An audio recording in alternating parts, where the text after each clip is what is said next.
আসসালামু আলাইকুম প্রিয় ডিফেন্স লাভার বন্ধুরা, আপনাদের সবাইকে স্বাগত জানাচ্ছি। আসসালামু আলাইকুম ওয়া রাহমাতুল্লাহ। আল্লাহ তাআলা ছোট বড় সমস্ত নিয়ামতের জন্য আল্লাহর কাছে শুকরিয়া আদায় করছি, আলহামদুলিল্লাহ।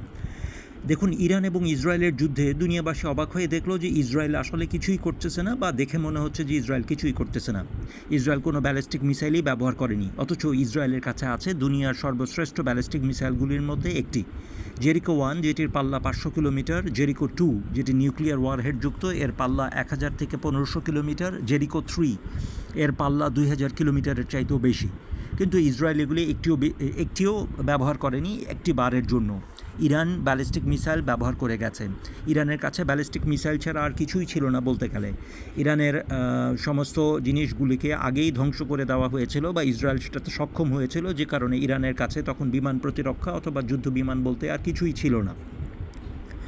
দেখুন, জেরিকো 1, 2 এবং 3 থাকার পরেও ইসরায়েল ব্যালিস্টিক মিসাইল ব্যবহার করেনি। ওরা সারা দুনিয়ার কাছে তাদের অস্ত্র রপ্তানি করতে চেয়েছে এবং দেখাতে চেয়েছে যে আমাদের অস্ত্র কতখানি উন্নত। আয়রন ডোম এখন দুনিয়ার অনেক দেশ কিনতে চায়। যেটা রয়ে গেছে অ্যারো 2 এবং অ্যারো 3 অ্যান্টি ব্যালিস্টিক মিসাইল, এটাও দুনিয়ার অনেক দেশ কিনতে চায়। ডেভিড স্লিং যে এরকম অ্যান্টি ব্যালিস্টিক মিসাইল বা অ্যান্টি ক্রুজ মিসাইল রয়ে গেছে, এটাও দুনিয়ার অনেক দেশ কিনতে চায়।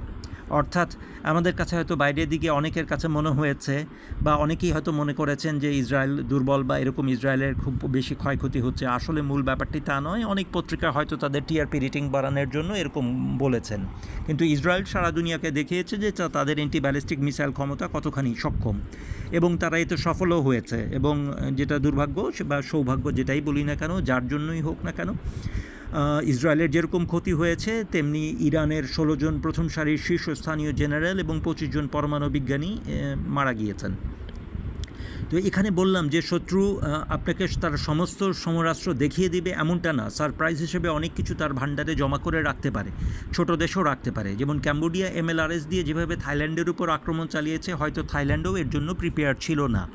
কাজেই আমরা বলবো যে এখন যুদ্ধ সম্পূর্ণ অ্যাসিমেট্রিক্যাল হয়ে গেছে। যুদ্ধ সামনাসামনি যুদ্ধ হওয়ার পরিবর্তে missile, ballistic missile, anti ballistic missile, cruise missile, loitering munition missiles, এগুলিতে এখন চলে আসছে।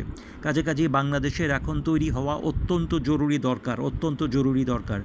বাংলাদেশ আল্লাহ চাহে তো ইনশাআল্লাহ তাআলা যে যুদ্ধবিমানই কিনুক না কেন, যে F-17 থান্ডার ব্লক 3 হোক, অথবা J-10C হোক, সাবগ্রিপেন হোক, অথবা ইউরোফাইটার টাইফুন হোক, যে কোনো বিমানই কিনুক না কেন, আমরা ইনশাআল্লাহ তাআলা ক্রুজ মিসাইল সহ প্যাকেজ পেয়ে যাব। ইনশাআল্লাহ তাআলা বাংলাদেশের অন্তত পক্ষে এয়ার টু সারফেস ক্রুজ মিসাইলের কোনো অভাব ইনশাআল্লাহ যুদ্ধবিমান পাওয়ার সাথে সাথে থাকবে না।